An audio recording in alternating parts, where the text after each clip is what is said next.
right. That was Freddie DeBoer, author of The Cult of Smart, now joined, of course, by friend, comrade, and all-around excellent person, David Griscom, for another installment of Outlaws and Revolutionaries. Hell yeah, I'm happy to be here. Yeah, no, I'm extremely happy that you're here. So for the first few of these, sorry, so Griscom's here, going to follow the rules and switch from beer to whiskey. So for the first few of these, we've been going over some of the country legends. We've talked about Willie Nelson and Johnny Cash and Waylon Jennings last time before the Labor Day break. So who are we going to talk about today? Today we're going to talk about one of the greats, and not without controversy, but certainly one of the greats in country music, Merle Haggard. And I don't know if there's anything you wanted to say before, but I can just jump into it if you're ready. Yeah, I will say this, that last night I finished reading Freddie's book, which ends with this kind of impassioned plea for a society where life outcomes aren't distributed the way they are in the one we live in. And then afterwards, it's pretty late at night, but I was still feeling pretty wired, and you'd sent me a little playlist of Merle Haggard songs to listen to prep for the segment. And so I poured some Johnny Walker Black and started listening to the songs. I think starting with Mama Tried, yeah. and just the way,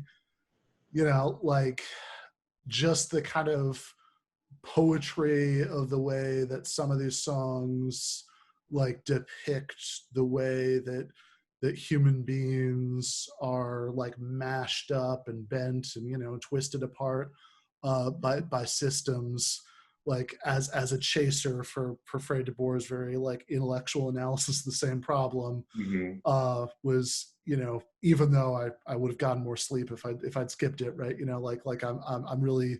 I'm really happy that I did it. It was a really amazing chaser to that book.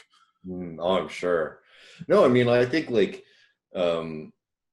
obviously when you're talking about musicians, it's really important to fixate on the work and pay attention to that. But Merle Haggard, he really lived a life that was obviously particular to him, but it was something that a lot of people were experiencing in that time. And also just another example, I mean, his life was seriously affected by, by the Great Depression and by the Dust Bowl. He was born in California to two parents who had fled the Dust Bowl. One of these horrible stories, but all too common in American history, of people basically being forced out of their homes, being forced out of their communities, traditions, and sort of thrown in to be low wage workers in a completely foreign place to them.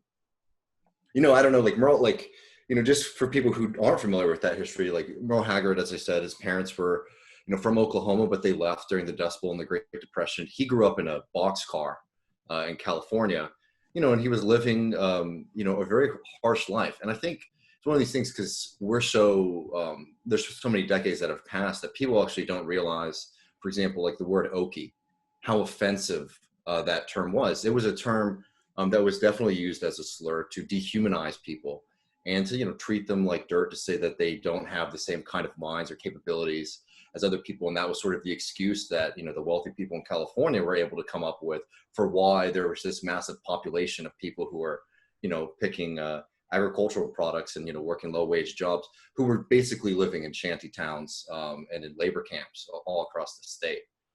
I'm just a real serious story that affected him and obviously his music. Yeah, absolutely. I mean, most obviously, Okie from Muskogee. Yeah, we'll get to that in a second, but I just wanted to start with some things for people who aren't familiar with it. Merle Haggard, grew up in this kind of extreme state of poverty. There aren't a lot of opportunities, and he was a criminal. He was a thief.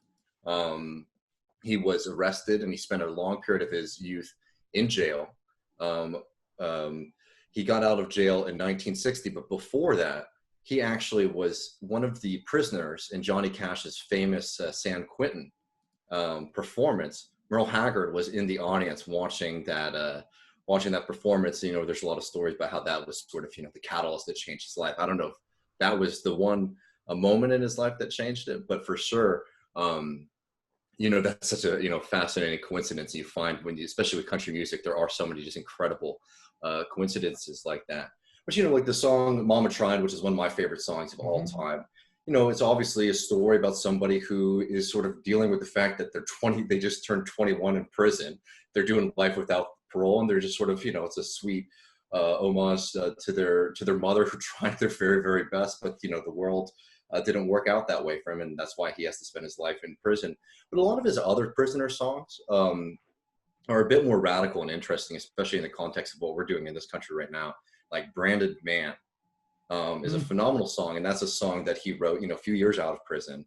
And one of the opening lyric goes, "I'd like to hold my head up and be proud of who I am, but they won't let my secret go untold. I paid the debt I owed them, but they're still not satisfied. Now I'm branded man out in the cold."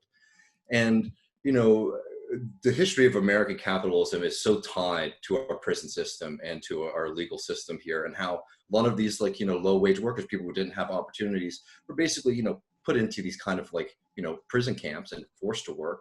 And then out of work, they were, you know, they had that brand on them forever, and they weren't able to find opportunities because, you know, it had a way of following them across, you know, across state and county lines and time. Yeah, I just saw yesterday, I think, that the governor of California, Gavin Newsom, who's somebody who often seems like he was grown in a lab by some sort of cabal of like bloodless centrist Democrats. You know, he did do a good thing, but it's like kind of an odd good thing, because there's been all this attention paid, given the apocalyptic fires going on in the West Coast, to inmate firefighters. So he did this order to expunge the records of inmate firefighters, so, you know, they could get jobs, you know, as firefighters, you know, when they got out. Yeah. Which of course just highlights what Branded Man is about, because, like, okay, that's nice for them, right? You know, like, what about every other human being in the prison system who is branded by this, which beyond like the kind of just wonky, like, policy thing you can say, which is that if your goal was to create a permanent criminal class, this is how you would do it, by denying people future non-criminal employment. But, like, also just on a human level, like, you know, what you get in the song is just an astonishingly evil thing to do to people. Oh, 100%. And, you know, and like, I think most people listening to this would already be familiar with the arguments, but the point is that you go to prison to serve your time, to learn your lesson. You should be able to come out into society and have, you know, the same kind of opportunities as everyone else. And, you know, it's just one of those things that is disheartening, but it's sort of, you know, there are a lot of people that we can draw on in our fight, you know, that it was the same way in the 1960s as it is in 2020. And just like on the prison stuff, because I actually want to take in a little different direction to remember him, some other aspects that people might not be familiar. There's a really other great song that I selected too, you know, about prison, called "Sing Me Back Home." And that's a really beautiful song about somebody, it's a tragic song about somebody who is, you know, about to face their death, be executed by the state. And they turn to Merle Haggard, or, you know, the singer in the song, and they ask him just playing one more song to remind them of back home, which is something that on a universal level you can understand. But if you also remember that in California, so many of these people who were caught up in these prison systems, they weren't, like, you know, there was the place that they lived and maybe even were born, but, you know, Oklahoma or Texas, all these places they had left, was really, you know, the kind of idea of home for them. So it's a really beautiful song there. It's definitely worth a listen. And it's also worth noting too, on the political aspect with Merle, you know, he wasn't somebody that I would argue like had done like a tremendous amount of advocacy, like, you know, like, you mean being directly involved in movements.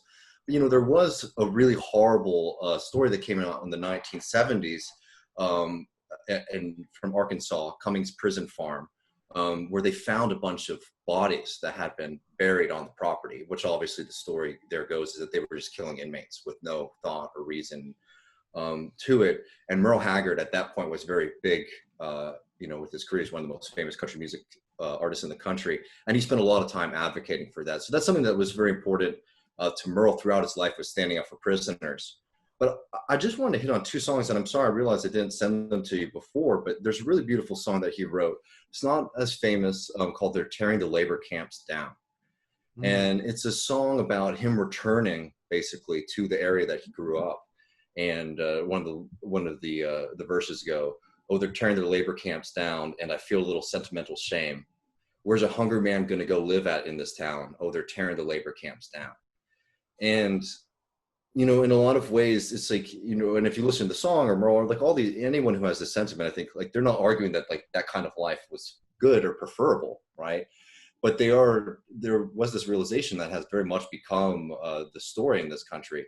We're like, where is there a place to get a job? Where is there a kind of opportunity for me? I mean, as we were saying earlier, for a lot of these people who, were just stuck in the criminal system, it's like, well, it's just crime.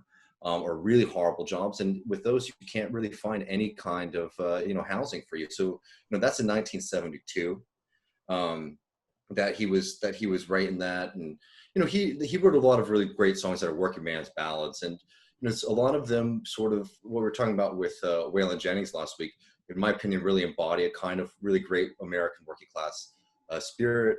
It's not fully developed as any kind of like socialist consciousness or anything like that, but it's clear like, there are people who are screwing us. What do we have? We have our ability to look out for each other and to work very hard, right? And, it is something that, it gives me a lot of, happiness to listen to somebody, sing those, somebody who comes from a similar background, not being an Okie or anything like that, but, growing up poor.